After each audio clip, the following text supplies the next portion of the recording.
नमस्कार, मैं रवीश कुमार। इजराइल गजा के साथ साथ अब मीडिया पर भी हमला करने वाला है। टाइम्स ऑफ इजराइल में खबर छपी है कि इजराइल की सरकार ने ऐसे नियमों को मंजूरी दे दी है जिसके तहत उन विदेशी चैनलों को बंद किया जा सकता है जो राष्ट्रीय सुरक्षा के लिए खतरा हो सकते हैं। इसके बारे में हमने 19 अक्टूबर के वीडियो में बता दिया था कि कैसे इजराइल अल जजीरा को बाहर करने के लिए बेताब है। मंत्री तक इस चैनल के खिलाफ बयान दे रहे हैं। अगर अल जजीरा को बाहर निकाला गया तो इजराइल हमास युद्ध के साथ साथ एक और तरह का युद्ध शुरू हो जाएगा। हारित्ज ने अपने संपादकीय में भी लिखा है कि आपात स्थिति का बहाना बनाकर राष्ट्रीय सुरक्षा के नाम पर नागरिकों के अधिकार कम किए जा रहे हैं और लोगों को गिरफ्तार किया जा रहा है। हारित्ज ने एक और संपादकीय में दोबारा से लिखा है कि यह युद्ध इजराइल के लोकतंत्र का इम्तहान है, मगर लग रहा है इजराइल इस इम्तहान में फेल होने जा रहा है। एक अखबार युद्ध के बीच अपने देश और सरकार को लगातार चेतावनी दे रहा है। इस बीच इजिप्ट की सीमा पर 175 लॉरियां खड़ी हैं। उम्मीद थी कि 20 अक्टूबर को 20 ट्रक जाने की अनुमति मिल जाएगी, मगर संयुक्त राष्ट्र ने कहा है कि अगले 1-2 दिनों में ही ट्रक रवाना हो सकेंगे। इजिप्ट में एक सप्ताह पहले से मदद के सामान पहुंचा दिए गए हैं, मगर गजा तक नहीं पहुंच पा रहा। संयुक्त राष्ट्र के महासचिव ने कहा है कि गजा में मदद पहुंचाने के जो भी रुकावटें हैं, हम उनका सामना कर रहे हैं। ट्रक तैयार हैं, हम चाहते हैं कि मदद जल्दी पहुंचे। आप जानते हैं कि मदद का तुरंत पहुंचना बहुत ज़रूरी है। इसके बाद भी 2 दिनों की यह देरी अस्पताल में घायल लोगों के लिए भारी पड़ सकती है। WHO ने कहा है कि गजा में 2000 ट्रकों की ज़रूरत है। इजराइल ने 11 अक्टूबर को गजा में पानी की सप्लाई बंद कर दी थी। ह्यूमन राइट्स वॉच ने ट्वीट किया है कि गजा में 6 लाख लोगों को साफ पानी नहीं मिल रहा है। क्या इतनी बड़ी आबादी को गंदा पानी पीने पर मजबूर किया जा सकता है या उन्हें प्यासा रखा जा सकता है?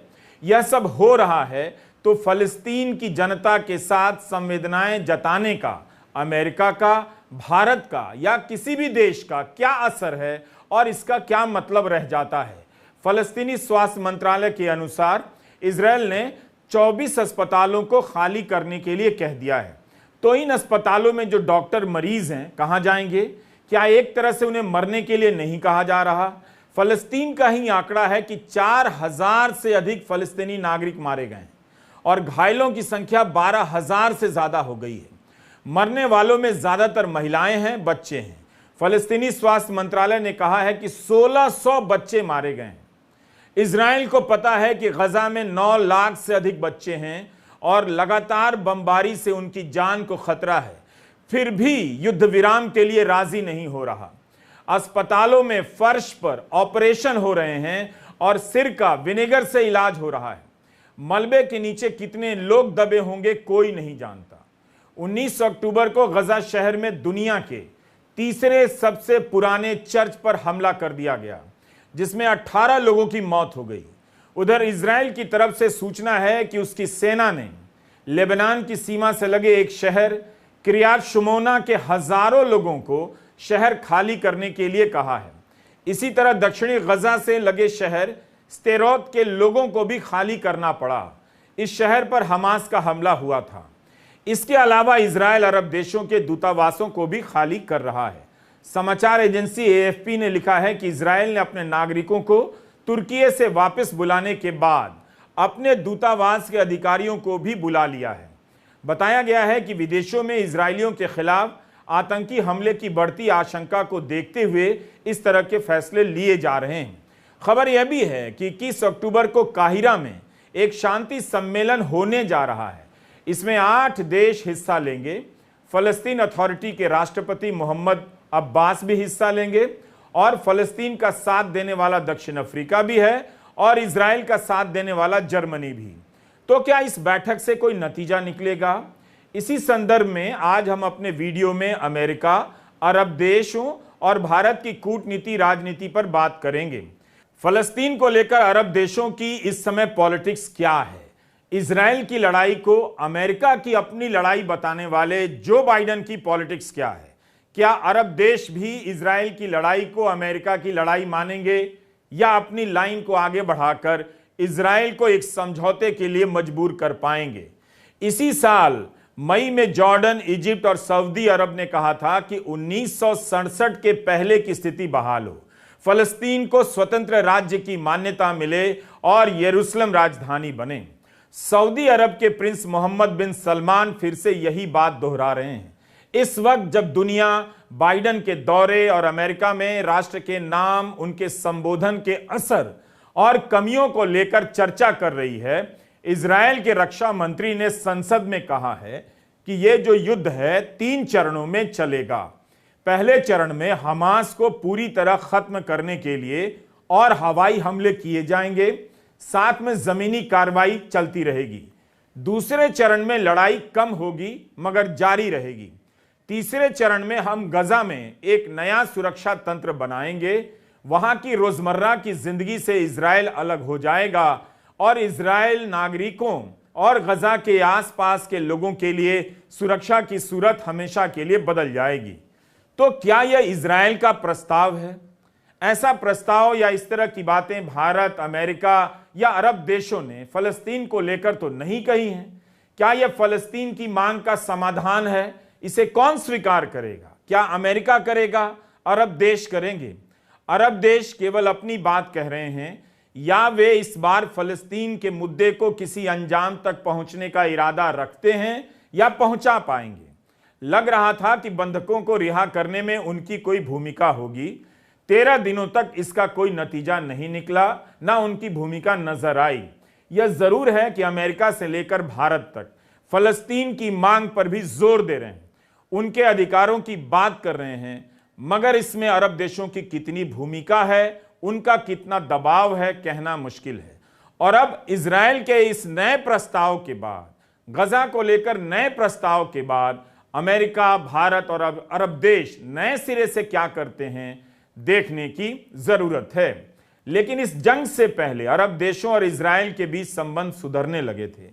इन समझौतों में फलस्तीन को किनारे कर दिया गया। इन सवालों पर हम लौटेंगे और विस्तार से चर्चा करते रहेंगे। हमने द हिंदू अखबार की पत्रकार सुहासिनी हैदर से इस सवाल को लेकर बात की कि फलस्तीन का सवाल और अरब देशों का आक्रामक अंदाज क्या कोई नतीजा लेकर आने वाला है या एक नए बहाने के साथ पुरानी यथास्थिति बहाल कर दी जाएगी?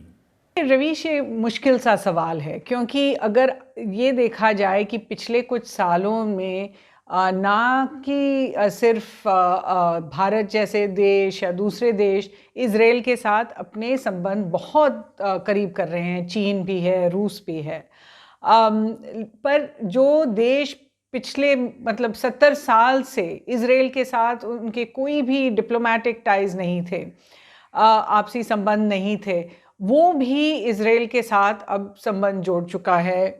यूएई है, बहरीन है, मोरक्को है, हालांकि यहाँ तक कि सऊदी अरेबिया भी बातचीत में था इजराइल के साथ। उनके कुछ ऑफिशियल्स गए हुए थे, इजरायली ऑफिशियल्स सऊदी अरेबिया में थे काफ़ी रिसेंटली। तो जो ये डिप्लोमेटिक टाइज खोलने की बात हो रही थी, उसमें ऐसा लग रहा था कि पैलेस्टीन कॉज जो है या पैलेस्टीनियन फ्रीडम स्ट्रगल जो है, जो भी बुलाते हैं वो थोड़ा सा ठंडा पड़ गया था, और उसके लिए जो सपोर्ट था वो भी थोड़ा ठंडा पड़ गया था कि इतने सारे देश जिन्होंने पहले कभी नहीं इजराइल के साथ अपने संबंध जोड़े थे, अब वो जोड़ने में था। और भारत के साथ जैसे इंफ्रास्ट्रक्चर प्रोजेक्ट्स में भी था, यूएई I2U2 में था, सऊदी अरेबिया IMEC में था। तो अगर ये ट्रेंड हमने जो देखा था पिछले सालों से, मुझे लगता है कि इस अटैक के बाद, हमास के अटैक के बाद और उसके बाद जो गोलीबारी हुई है, बमबारी हुई है इजराइल की तरफ से, उसके बाद उस पर थोड़ा सा रोक पड़ गया है। तो मुझे नहीं पता कि अगर पैलेस्टीनियों के लिए कोई ज़्यादा सपोर्ट मिलने वाला है अगले कुछ हफ्तों में, लेकिन ये हम ज़रूर देखेंगे कि हमदर्दी सब जताएंगे और जो उनके जो प्लान्स थे इजराइल के साथ आपसी संबंध के लिए, वो शायद अभी ठंडे पड़ जाएंगे। शुरू में लग रहा था कि इस मामले में अरब देशों की अहम भूमिका होने वाली है। अमेरिका के विदेश सचिव एंटनी ब्लिंकेन हमास के हमले के बाद कई दिनों तक मध्य पूर्व के देशों का दौरा ही करते रहे, लेकिन ना तो वे किसी को बंधकों की रिहाई में मध्यस्थ बना सके, ना किसी को इसके लिए मना सके कि फिलहाल गजा के लोगों को शरण दीजिए या इजिप्ट मदद पहुंचाने का रास्ता खोल दे। इसकी भी अपनी राजनीतिक पृष्ठभूमि है। गजा के लोग एक बार धोखा खा चुके हैं, इसलिए अरब देशों के लिए इस मामले में राजी होना आसान नहीं था कि उनके यहां गजा के लोग आकर बस जाएं। एक तरह से सबने इजराइल की निंदा की है, क्रिटिसाइज किया है अरब देशों ने, लेकिन कोई नहीं राजी है कि और पैलेस्टीनी अपने देश में आए। इजिप्ट ने आपने देखा होगा कि एक जो बचा एग्जिट था गाजा से इजिप्ट की तरफ रफा पे, उसको बंद किया हुआ है। उन्होंने कहा कि जब तक इजराइल एड नहीं अलाउ करेगी इस तरफ से, वो जो फॉरेन सिटीजन्स है या ड्यूअल नेशनल सिटीजन्स गाजा में फंसे हुए हैं उनको भी बाहर नहीं आने देंगी।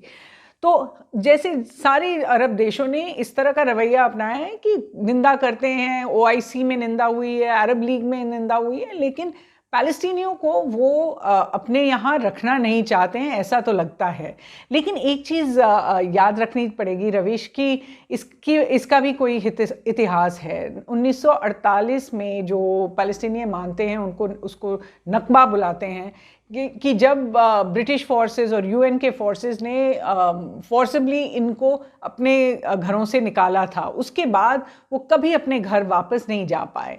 और तब से लेके आज तक जितने इजरायली सेटलमेंट्स वहाँ पे बने हैं वो ऐसे ही बने हैं कि पैलेस्टीनियों को पहले वहाँ से हटा दिया, उनके घरों को फिर ध्वस्त कर दिया और फिर उसी पर सेटलर्स आए हैं। इजरायली सेटलर्स ने अपना घर बनाया है और पैलेस्टीनी जो आप देख सकते हैं सारे जो रेफ्यूजीज जॉर्डन में हैं, इजिप्ट में हैं और भी देशों में हैं, वो कभी वापस घर नहीं जा पाए। तो अरब देशों का ये भी मानना है कि अगर वो इस गजा में अभी एक प्रेशर कुकर के समान तापमान है, प्रेशर कुकर के समान स्थिति है, तो अगर इस प्रेशर कुकर से वो कहें कि पैलेस्टीनियों को आप निकाल दो, जो 2 मिलियन या 20 लाख पैलेस्टीनियन हैं वहाँ पे, फिर इजराइल पे प्रेशर कम होगा। इजराइल फिर गजा को बिल्कुल जो भी चाहता है वो कर सकता है वहाँ पे, क्योंकि अब तक इजराइल ने जब 2006 में अपने फोर्सेस को निकाला था, सेटलर्स को निकाला था एक अग्रीमेंट के तहत, तब से इजराइल ने सोचा है कि गजा में जाना अच्छा नहीं है क्योंकि वहाँ इतनी आबादी है कि कहीं से भी खतरा हो सकता है। लेकिन अब अगर ये सब वहाँ से निकल जाएं तो अरबी देश ये भी सोच रहे हैं कि फिर इजराइल फिर से कब्जा कर सकता है या फिर से ऑक्यूपेशन वहाँ लगा सकता है। हालांकि इजराइल ने इसको नकारा है। उन्होंने कहा है कि हम सिर्फ यहाँ पे हमास को पकड़ने के लिए और अपने हॉस्टेजेस, अपने बंदियों को वापस लाने के लिए हम ये ऑपरेशन कर रहे हैं। अमेरिका के पब्लिक रेडियो एनपीआर ने लिखा है कि अस्पताल पर हमले के बाद अरब देशों ने मिलने से इनकार कर दिया। बाइडन इतनी दूर गए और 31 घंटे में वापस आ गए। बाइडन जॉर्डन में वहां के राजा, इजिप्ट के राष्ट्रपति अल सिसी और फलस्तीनी अथॉरिटी के अध्यक्ष महमूद अब्बास से मिलने वाले थे। हालांकि इसका यह मतलब नहीं कि इन देशों और अमेरिका के बीच संबंध खत्म हो गए हैं। जो बाइडन फलस्तीन के सवाल को भी उठा रहे हैं, बार बार कहे जा रहे हैं कि फलस्तीनियों और हमास में बहुत फर्क है, मगर फ्रांस और जर्मनी में फलस्तीनियों के पक्ष में समर्थन करने पर, विरोध प्रदर्शन करने पर रोक है, जुर्माना लगा दिया जाता है। इसके बाद भी फ्रांस में बहुत बड़ी संख्या में फलस्तीन के पक्ष में प्रदर्शन हुए हैं। कई बार लग रहा है कि मध्य पूर्व में बाइडन अमेरिका का वर्चस्व या अस्तित्व बचाए रखने के लिए अकेले संघर्ष कर रहे हैं या अकेले पड़ते जा रहे हैं।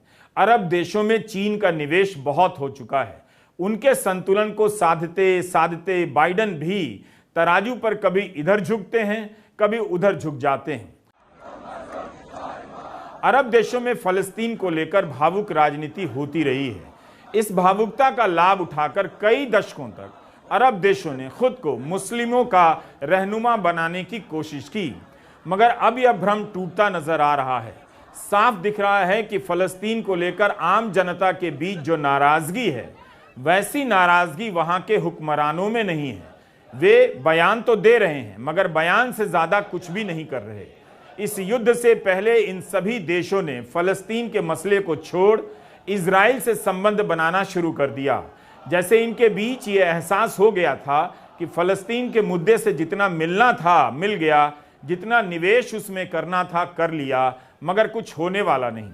इजिप्ट और जॉर्डन ने साफ कर दिया है कि वह गजा के लोगों को अपने यहां शरण नहीं देगा। अभी तक अरब देशों ने हमास को उकसाने और इजराइल को देख लेने के बयान से ज्यादा क्या किया? तो साफ नहीं है कि इस युद्ध के दौरान और बाद में अरब देशों का फलस्तीन से क्या रिश्ता होगा, किस तरह से इजराइल के साथ उनका रिश्ता होने जा रहा है। क्या भारत फलस्तीन को लेकर भी वैसे ही औपचारिकता निभा रहा है? मुश्किल में है जिस तरह की औपचारिकता अरब देश निभा रहे हैं। स्कॉटलैंड के प्रथम मंत्री हमजा यूसुफ ने कहा है कि अगर ब्रिटेन की सरकार ऐसी स्कीम तैयार कर दे तो स्कॉटलैंड वहां से आने वाले शरणार्थियों का स्वागत करेगा और अपने अस्पतालों में उनका इलाज करेगा। मुमकिन है यह दुनिया का पहला देश है जिसने इस तरह की घोषणा की है। जैक खौरी ने अपने संपादकीय लेख में लिखा है कि क्या बाइडन इजराइल सरकार की इस पोजीशन को स्वीकार करेंगे कि गजा में हमास की सरकार को नष्ट करना होगा ताकि लड़ाई के अंत में हमास का गजा से सब कुछ मिट जाए। क्या बाइडन युद्ध की दिशा और समय को लेकर ही चिंतित रहेंगे या युद्ध के बाद क्या होगा उसका खाका भी पेश करेंगे? इस सवाल का मतलब मध्य पूर्व के इलाके में कूटनीतिक प्रयासों से है। क्या अमेरिका अरब देशों के साथ मध्यस्थता करेगा, सभी को बातचीत की मेज पर लाएगा? बाइडन को नेतन्याहू से पूछना चाहिए था कि इस युद्ध के बाद क्या होगा, उनके कूटनीतिक लक्ष्य क्या होंगे। हारेत्स के संपादकीय में लिखा है कि बाइडन को इजराइल का अभिभावक बनना और इजराइल को बच्चा समझना बंद कर देना चाहिए। फलस्तीन को भी शांति चाहिए, उनके बॉर्डर को मान्यता चाहिए। क्या अमेरिका इसके लिए पहल करेगा? क्या बाइडन इजराइल से कह पाएंगे कि आपको दुख तो पहुंचा है, हमला हुआ है, मगर फलस्तीनी भी विलुप्त या समाप्त होने वाले नहीं हैं। गजा को खाली नहीं कराया जा सकता, ना वेस्ट बैंक को। यह भी कहा जा रहा है कि बाइडन ने जिस तरह से इजराइल को समर्थन दिया है, अब इजराइल के हर कदम की जवाबदेही उसकी भी हो सकती है।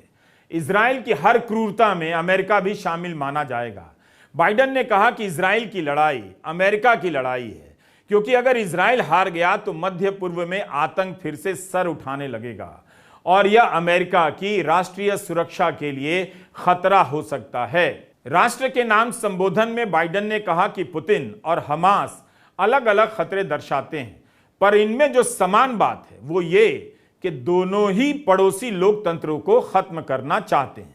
तो बाइडन लोकतंत्र बचाने के लिए इजराइल का साथ दे रहे हैं, मगर युद्ध से पहले और अभी भी इजराइल में नेतन्याहू पर आरोप लग रहा है कि वे लोकतंत्र को खत्म कर रहे हैं। इजराइल की जनता और सेना के लोग भी नेतन्याहू के खिलाफ सड़कों पर उतरे हुए थे। इस समय जब युद्ध चल रहा है, इजराइल के प्रधानमंत्री के खिलाफ नाराजगी किसी तरह से कम नहीं हुई है। वहां के अखबार लिख रहे हैं कि इस व्यक्ति ने लोकतंत्र की हर संस्थाओं को कुचल दिया। तब क्या अमेरिका इजराइल में लोकतंत्र की बहाली कराने गया था या बचाने गया था? अमेरिका इजराइल के साथ मजबूती के साथ खड़ा है, मगर इसके पीछे जो कारण बता रहा है उसमें बहुत सारे कंफ्यूजन दिखाई देते हैं। बाइडन ने जरूर अपने बयान से हमास और फलस्तीन के बीच के फर्क को बहुत साफ किया, वरना भारत से लेकर दुनिया के कई देशों और मीडिया चैनलों में दोनों को एक ही बताया जा रहा है। भारत में हमास और फलस्तीनी मांग को एक समझने वाले भी कंफ्यूज हैं। एक अंतर और नोट कीजिए, भारत ने फलस्तीन के समर्थन में दो बार बयान जारी किया, मगर एक बार भी फलस्तीन और हमास में अंतर को साफ नहीं किया, जिस तरह से अमेरिका के राष्ट्रपति जो बाइडन ने किया है। प्रधानमंत्री मोदी ने फलस्तीनी अथॉरिटी के राष्ट्रपति मोहम्मद अब्बास के साथ फोन पर बात की। यह बातचीत बाइडन के फोन पर बात करने के बाद हुई। प्रेस रिलीज में लिखा गया है कि प्रधानमंत्री ने गजा के अल अहली अरब अस्पताल में नागरिकों के मारे जाने पर गहरा शोक व्यक्त किया। भारत और इस क्षेत्र के बीच पारंपरिक रूप से घनिष्ठ और ऐतिहासिक संबंधों पर प्रकाश डालते हुए प्रधानमंत्री ने क्षेत्र में आतंकवाद, हिंसा और बिगड़ती सुरक्षा स्थिति पर गहरी चिंता व्यक्त की। उन्होंने इजराइल फिलिस्तीनी मुद्दे पर भारत की दीर्घकालिक और सैद्धांतिक स्थिति को दोहराया। यह स्थिति क्या है यह नहीं बताया। प्रधानमंत्री ने बताया कि भारत फलस्तीनी लोगों के लिए मानवीय सहायता भेजना जारी रखेगा। दोनों नेता संपर्क बनाए रखने पर सहमत हुए। ये सारी बातें वही हैं जो 12 अक्टूबर को विदेश मंत्रालय के प्रवक्ता अरिंदम बागची ने प्रेस कॉन्फ्रेंस में कही थी कि भारत हमेशा से ही इसकी वकालत करता रहा है कि सीधी बातचीत के जरिए स्वतंत्र और संप्रभु फलस्तीनी राज्य का गठन होना चाहिए। भारत ने फलस्तीन को लेकर अपनी ऐतिहासिक स्थिति को याद करने में जरा देर कर दी। हमले के पहले दिन इजरायल के प्रति समर्थन जता दिया। उसमें फलस्तीन को लेकर कुछ भी नहीं कहा गया। 12 अक्टूबर को पहली बार फलस्तीन पर भारत की आधिकारिक प्रतिक्रिया आती है, वह भी लिखित रूप में नहीं। उससे पहले 8 अक्टूबर को कांग्रेस ने फलस्तीन के सवाल पर अपना समर्थन जता दिया था। तब बीजेपी ने कांग्रेस के इस स्टैंड की आलोचना की। असम के मुख्यमंत्री हेमंता बिस्वा शर्मा ने कांग्रेस की तुलना पाकिस्तान तालिबान से कर दी। लेकिन जब भारत के विदेश मंत्रालय का फलस्तीन पर बयान आ गया तो जो कांग्रेस की लाइन पर ही था, तब सब इस मुद्दे को छोड़कर भाग गए। यही नहीं, एक सवाल यह भी है कि भारत विश्वगुरु बनने की चाहत रखता है, शांति का विश्वदूत बनना चाहता है, तो वह आगे बढ़कर पहल करने से क्यों कतराता है? अमेरिका की पहल के बाद क्यों पहल करता है? आखिर 2-3 ट्वीट के अलावा प्रधानमंत्री मोदी की इस मामले में क्या भूमिका है? क्या सार्वजनिक रूप से आप कुछ भी जानते हैं? उनके ट्विटर हैंडल पर जाकर देख लीजिए। जो बाइडेन ने कई बार कहा कि हमास अलग है, फलस्तीनी जनता और उनकी बात अलग है। यहां तक कि इजराइल से लौटते हुए बाइडेन ने जहाज में कहा कि एक ही काम करने आए थे, गजा को मदद पहुंचे, इसके लिए आए थे और वो काम हो गया। बाइडेन ने कहा कि गजा में सहायता पहुंचाना मेरे लिए सबसे जरूरी कामों में से एक था।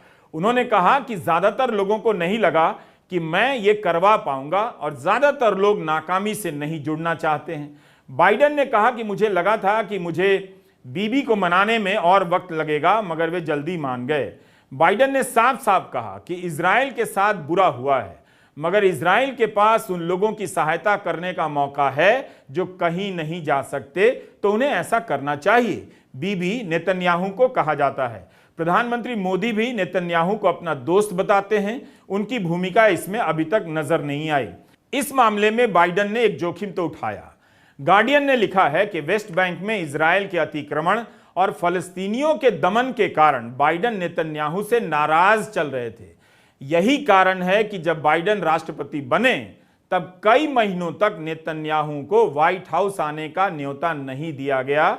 गार्डियन का यह लेख इसी 17 जुलाई का है। जो बाइडेन की बहुत आलोचना हो रही है कि उन्होंने इजराइल का पक्ष लिया, उसे हथियार दिया और फलस्तीन के लिए जुबानी बयान देकर निकल गए। फिर भी बाइडेन मानते हैं कि गजा के लिए मदद के रास्ते खुलवाने आए थे और सफल रहे। भारत ने कहा कि वह मदद करता रहेगा। इस वक्त भारत किस तरह से मदद करने जा रहा है अभी तक साफ नहीं। जैसे रूस ने कहा कि वह 27 टन मदद भेजेगा, भारत ने अभी ऐसा कुछ भी नहीं कहा है। सुहासिनी हैदर का कहना है कि भारत इस वक्त बैलेंसिंग एक्ट करना चाहता है। 2018 में जब प्रधानमंत्री मोदी फलस्तीन गए थे तब भी कहा था उन्होंने कि भारत एक स्वतंत्र फलस्तीनी राज्य के रूप में देखना चाहेगा। फिर भारत ने बयान देने में, समर्थन जताने में या शांति की पहल करने में संकोच क्यों किया, देरी क्यों की? विश्वगुरु या ग्लोबल लीडर बनने की दावेदारी में क्या यह सब जोखिम शामिल नहीं है जो बाइडेन ने जो उठाया? क्यों उनकी पार्टी के लोग और उनके समर्थक, बीजेपी की बात कर रहा हूं, फलस्तीन को हमास के चश्मे से देखने लगे और फलस्तीन के समर्थन को हमास का समर्थन बताने लगे? क्या बीजेपी को प्रधानमंत्री मोदी का यह इतिहास नहीं पता था? क्या केवल यही देखा गया कि इस माहौल में एंटी मुस्लिम हवा बन रही है तो बनने देनी चाहिए? बहुत सारी जगहों से भारत पे ये प्रश्न आ रहा है कि भारत का रुख क्या है, क्या वो इजराइल के साथ है, पैलेस्टीनियन के साथ है।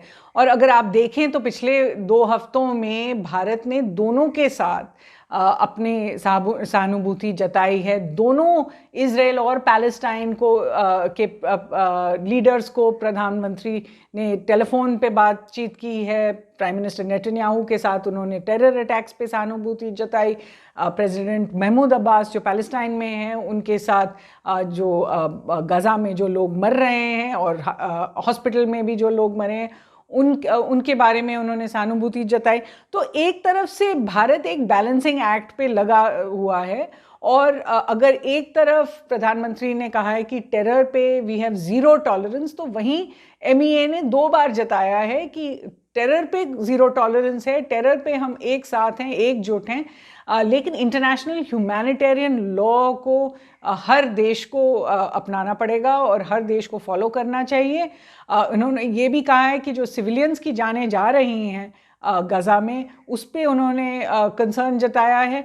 तो मुझे लगता है कि भारत अपना बैलेंसिंग एक्ट अभी खोना नहीं चाहता है। पहले भी अगर आप देख लें कि पिछले सालों में जब प्राइम मिनिस्टर मोदी इजराइल गए थे, वो भारत के पहले प्रधानमंत्री थे जो इजराइल गए थे। हालांकि 1992 में हमने द्विपक्षीय संबंध को बहाल किया था, एम्बेसी इजराइल की खोली गई थी इंडिया में।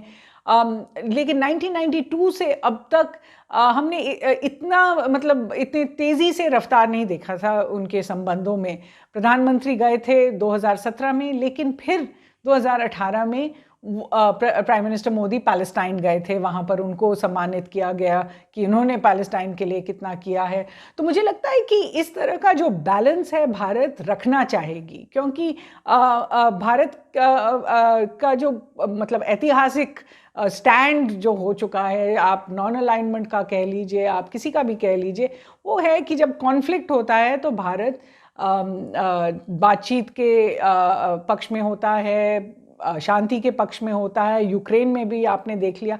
तो हालांकि पॉलिटिकली कुछ लोग कहना चाहेंगे कि भारत सिर्फ इजराइल के साथ है और ऐतिहासिकली लोग कहेंगे कि भारत का रुख पैलेस्टीनियन के साथ ही रहा है। मुझे लगता है कि पिछले 30-40 साल से भारत ने एक बैलेंसिंग एक्ट अपनाया है और वो बैलेंसिंग एक्ट आज भी जारी है।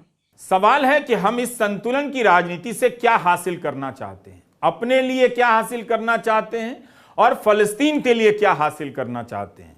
क्या यह संतुलनवाद भारत को दुनिया के नक्शे पर कूटनीतिक बढ़त दिलाता है। अरब देशों के साथ भारत के अच्छे संबंध रहे हैं, हमेशा से कई बार नाजुक मोड़ से गुजरते रहे हैं, मगर इन संबंधों में व्यापक स्थिरता देखी जा सकती है, अब भी है। फिर भी भारत इस पूंजी का लाभ उठाकर इस इलाके में शांति की कोशिश क्यों नहीं करता।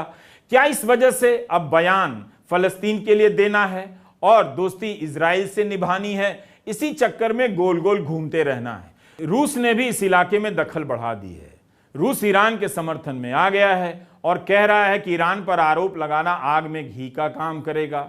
युद्धपोत और बम वर्षक के आने का स्वागत मत कीजिए। इस लड़ाई से दुनिया को कुछ नहीं मिलेगा, मिलेगी तो केवल मौत, तबाही और दूसरे हिस्सों में भयंकर गरीबी। यूक्रेन का युद्ध हम सभी के सामने है, उसका नतीजा भी आपके सामने है। नमस्कार, मैं रविश कुमार।